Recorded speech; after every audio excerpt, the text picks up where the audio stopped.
Hello and welcome back to the channel. Now this is the latest I've ever left a review to come out. So as you can tell by the title, I'm reviewing Tetris. Now this movie, for me, literally just came out today, March 31st. And this video is due out on the 3rd, which is when this is actually out. So yeah, this is the latest I've ever left a review. Um, yeah. So, this is a movie that I've been really looking forward to ever since the first trailer dropped back in February.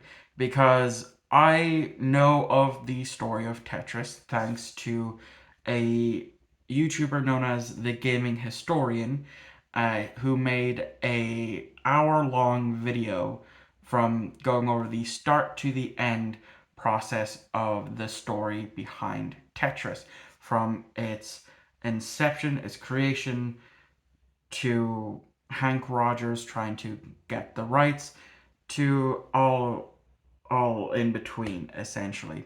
Now, with this movie, it does take some artistic liberties, where there's a lot of stuff that it portrays in the movie that didn't actually happen.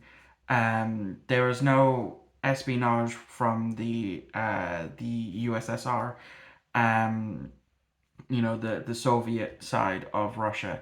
There was none of that, but it's included to kind of give more stakes to it. And the Maxell Corporation um, has a bigger part to play in this movie than they actually do in the actual story. So, what I'm going to do is I'm going to tell you the story of Tetris, as well as, mainly from the movie's point of view, and I'll try to point out some inaccuracies from that I know of anyway from this video, from that video that I watched. So, the movie starts with Hank Rogers in a bank trying to get a loan to be able to produce his own uh, chipboards and his own cartridges, essentially, for the Famicom, the Nintendo Famicom, to make Tetris. He tells the story of how um, he was trying to sell his game in Las Vegas during a computer show, and he then discovers Tetris. He plays exactly 5 minutes of it, and then he buys the license there and then from a member of the Maxell Corporation for the Japanese console right as well as the arcade rights. And the arcade rights is what kind of incentivizes him getting this loan. And so he brings it to the CEO of Nintendo without really having a meeting set up, and he sneaks in and then he shows it to the CEO, and he plays the game, and was originally offering him 500,000 to do it, which he then in the movie Hank turns down, and because he wants to uh, do it himself, supply the cartridge, supplies the everything for it, and he gets that. And so as they're developing the game for the Famicom as well as the arcade rights, he gets a phone call from Kevin Maxwell, the CEO of the Maxwell Corporation, and he basically says point blank, like, yes, you do have the rights for the Japanese side of Tetris, but you don't have the rights to the arcade. We sold that to Sega, and so he's up shit's creek, essentially, and because he put his house as collateral for this loan, in order to because like I said, the main incentive was the arcade, the arcade version of Tetris, that will get in like a load and loads of money that way. And so he goes back to Nintendo. He explains what's happened, and the owner of Nintendo of Japan sends him all the way over to back to America to meet with Howard Lincoln. I have a few names written down here because I will forget them. So if you see me looking down, it's literally just looking at the names of people, so I don't say this person or what have you. So you actually know who I'm talking about. Anyway, back to the story. Howard Lincoln then makes Hank sign an NDA because what he's about to show him, only 10 people at that time had seen before. And that turns out to be the Game Boy. Now, the one gripe I have about this scene is the fact that it doesn't have the creator of the Game Boy in it. It doesn't have Gunpei Yokoi in this scene, and that's something that I really wish they had done. I wish they had paid homage to Gunpei Yokoi, who literally created the Game Boy, the original Game Boy. But I suppose no, that yeah, this was before he left after the whole Virtual Boy situation. So at that time, he was still working at Nintendo. Granted, it was Nintendo of Japan, but still, I would have liked to have some sort of mention to Gunpei Yokoi about creating the Game Boy. Anyway, so the original pack-in game that Nintendo was thinking of including was Super Mario Land, and that's when Hank was like, you can, you know, package the Game Boy with Super Mario Land and it will do well, or you can package it with Tetris and it opens up to a wider audience and you'll make more money. And so they say, can you get us the rights? And he then travels over to London and goes to the Maxwell Corporation to try and buy the rights to the handheld. He they brush him off, including um, Robert Stein, who was the person who initially brokered the getting the rights to Tetris from El Gore or Elron or so I've forgotten the name of the Soviet company that he was dealing with. Now, Robert Stein, backtracking here, um, when Alexei, I'm not even going to begin to pronounce his last name, made the game, he made it at work, which deemed that Soviet property. And so, but he made copies and started giving it out to his friends, and everyone loved it. And then it made its way to Hungary, I believe, and it started, in around this university. And Robert Stein, who is from there, he's touring this the place because he wants to do what he's always done, and that is purchase the rights for something and sell the license to make a profit. Buy it cheap, make money by selling the rights to it. And then he comes across Tetris, and he goes to the head of the university, the owner, and he's like, "I want to buy the rights to Tetris," and the dean's like, "It kind of isn't ours. It belongs to Russia." And so he sends off a telegram or a fax to the place where Alexei works, saying, "I'm interested in buying the rights. This is what I can offer." And Alexei responds, say, 'cause once he gets this, he's like, "This is something that I've wanted to do. Of course, I want to see my game be popular. I want to earn money from it, but." Like I said, it's owned by the Soviet Union, so he's very sheepish with his response. He's saying, "Yes, I would like to have this deal," and that's when it all starts to go wrong, because Robert Stein then takes that meaning, yes, you let's do this deal. You have the rights. Go start selling it, and so he does. He then sells it to the Maxwell Corporation, and they start to develop and they start selling licenses. And just before the game's about to come out, no contract has been signed until Elorg gets in contact with Stein and basically drags his ass to Moscow to broker this deal to get the license, and he does. But the problem is, it's it's just for the PC port only, not the console right, not the arcade right, and certainly not the handheld right, which isn't really a thing at this point. So he's gone and selling the PC ports as well as console ports and arcade ports, and that's how this all started. Um, and at this point as well, when Hank goes to them to get the handheld rights, they haven't actually Stein hasn't actually been paying the Russians.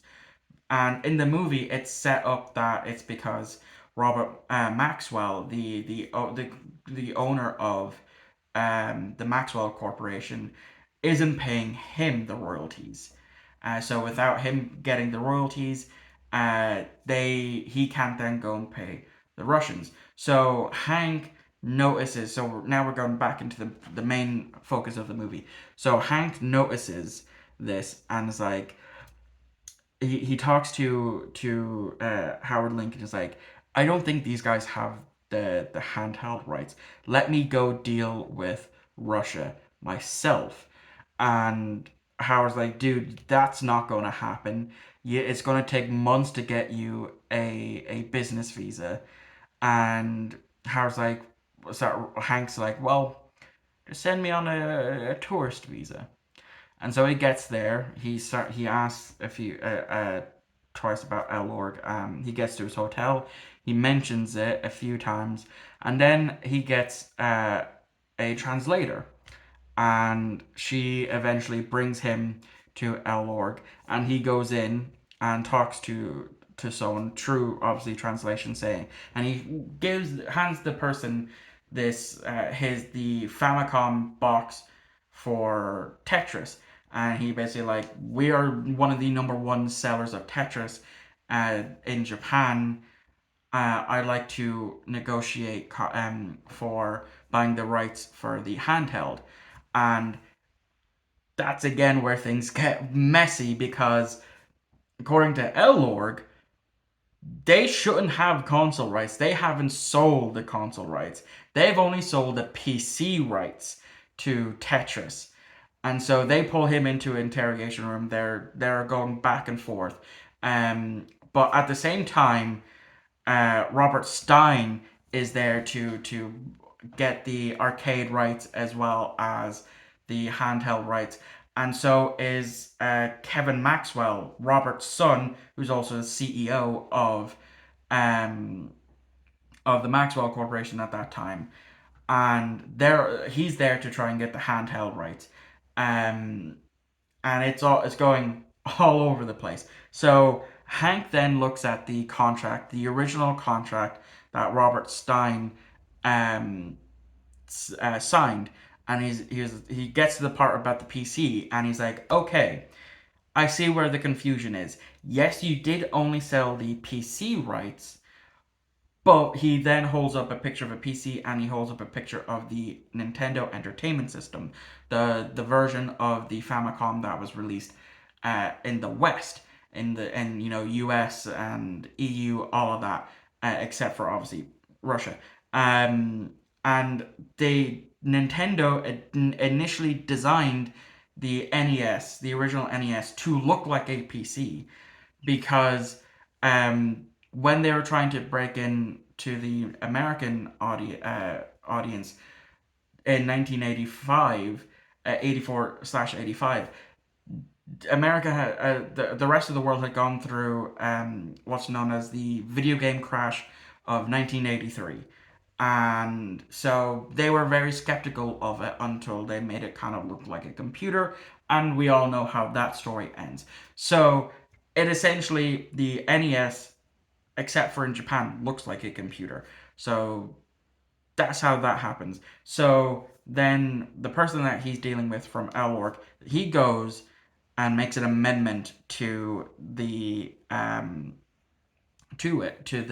contract about the arcade rights, saying that it's 100. I believe it was 100,000 dollars, and he redefined what a computer is, and told Stein that if you're unless you sign this, we're not going to deal with you.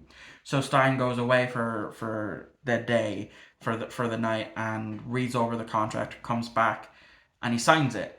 And that's his downfall now. That is literally his big downfall. Um, but now here's where they take the artistic route with this movie.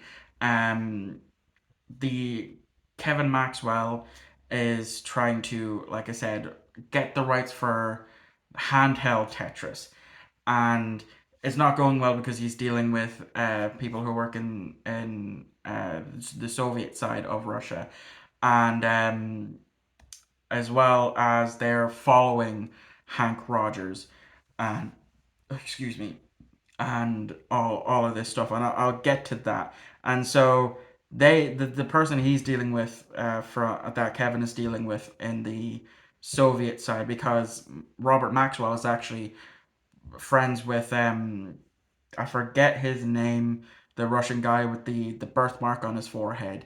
Those two are really good friends, and so they ended up brokering a deal of $1 million for the rights, and to push it in the direction that the Maxwell Corporation gets the rights. Um, and that's how it's playing out. Um, then Hank and Alexei, they start to become it starts to show how they become close. Hank goes to dinner at Alexi's house. They talk shop about Tetris. He shows them the original version, and they start making adding in some changes, and that, and eventually they go out to this nightclub, and of sorts, and then as Hank is going back to his hotel, he gets dragged into this place and beaten a bit, and has his Levi jeans stolen from him, and he's told to go home. At the same time, two people from the Russian embassy goes to his company in Japan, and not so much, but kind of threatens his wife, saying that if he calls, tell him to go home. And so when he finally gets the chance to ring home, because there's not many places where you can ring for numbers, he then rings home. He gets a 3-minute call. He tells her to fax over his contract with the Maxwell Corporation, as well as other forms for to make an offer, for a contract for him to make a proper offer on on the handheld rights. So he then goes back the next day, as well, after his hotel got trashed, and his translator comes to him and kisses him, and then obviously he goes back there, goes back to try and broker this deal. He shows them the contract for the Maxwell Corporation, and things again go south with how the Soviets happen, and they send him home. And as he's trying to, when he gets home, he rings Howard Lincoln, and it turns out that the Maxwell Corporation, Robert Maxwell himself, is there selling the rights to Nintendo, even though they don't have the rights, because the Maxwell Corporation, they're not paying them, because Robert Maxwell, he's siphoning money from his own company, which that did actually happen. And so uh, Alexei sends him a fax saying, basically saying what I was just saying, that it's a sham. Come back with these guys to broker this deal, and so they do. He himself, Howard Lincoln, and another guy goes back to Russia, and they do make a deal. When Hank figures out that the Maxwell Corporation is broke, and so they get the rights for not only the console but the handheld rights. And so then they're dashing to get to the airport to leave, and they do, and everything goes back to the way things were, everything works out. Howard, he gets his residual check or what have you. He gets paid essentially, and not Howard. Hank gets paid. The Game Boy, massive success, obviously, and then eventually, the movie ends with Hank getting Alexei and his family to America, because that's actually what happened. Because Alexei, as wasn't earning any money. He wasn't earning any money for the longest time, and then eventually, after the collapse of the USSR, and Elor was going out of business, he bought 50% of the rights to his game from them. And so then he was starting to make money. He made the Tetris company, and then eventually he bought all the rights. And that's that. That is the Tetris movie. It's absolutely amazing. I genuinely really loved it. The only issue I had was I wasn't able to watch it on Apple TV. I had to find another way to watch it. And the gripe that I had with doing it that way is when they were talking in Japanese and talking in Russian, there was no subtitles. Now, I'm sure if I had watched it um on Apple TV, there would have been subtitles, but unfortunately, with the way I had to go around to watch it, there was none. So for the good bit of the movie, when they're, like I said, talking in Japanese and talking in Russian, I had no idea what they were saying whatsoever. But because I already know the story of Tetris, I'm able to piece parts together, as well as just, from seeing it and that. And I highly recommend the movie, and I also highly recommend the gaming historian video, because it covers slightly more than what the movie covers, but it also gives you like the proper facts. Like I said, the whole espionage stuff with the Soviet part of Russia trying to influence the deal, that all never happened. What happened was basically Elorg screwed over Robert Stein and Kevin Maxwell. Like I said, with Robert Stein, it was the properly in the new contract, the proper definition of a computer. And with with Kevin Maxwell, it was giving him right of first refusal on deals. And they'd done it in a way where by time Kevin found out and went to go refuse it, it was too late. And one thing that they do actually mention in the movie, which I was happy about as well, is the fact that they mention how Atari had cracked the NES lockout chip and was going to sell their own version of Tetris, because they had the rights to America. That's actually how Hank Rogers got the rights for Japan. He had to buy it from Atari, and so yeah, that's essentially how he got screwed over. Then obviously, Nintendo got the rights, and they brought Atari to court and got them to stop selling their Tengen version of Tetris, which is now one of the more rare NES games, because, well, like I said, a lot of the copies got destroyed, and so there's not really many copies out there. Yeah, so that's it. I tried to keep this as short as possible, but obviously I'm rambling because there's so much to talk about with the backstory of Tetris, and I love the movie. I really wish they put more effort into promoting it. Like, we only really got a trailer as well as something else, and I know the actor who played Hank, not yeah, Hank. I forgot his name. He's Eggsy in The Kingsman. He did go do some rounds of promotion, but I wish they promoted it more. I hope it also gets a physical release, because I will buy it. I'd love to have it in my collection. And yeah, highly recommend you go check out Tetris. Thank you all for watching. I hope you enjoyed.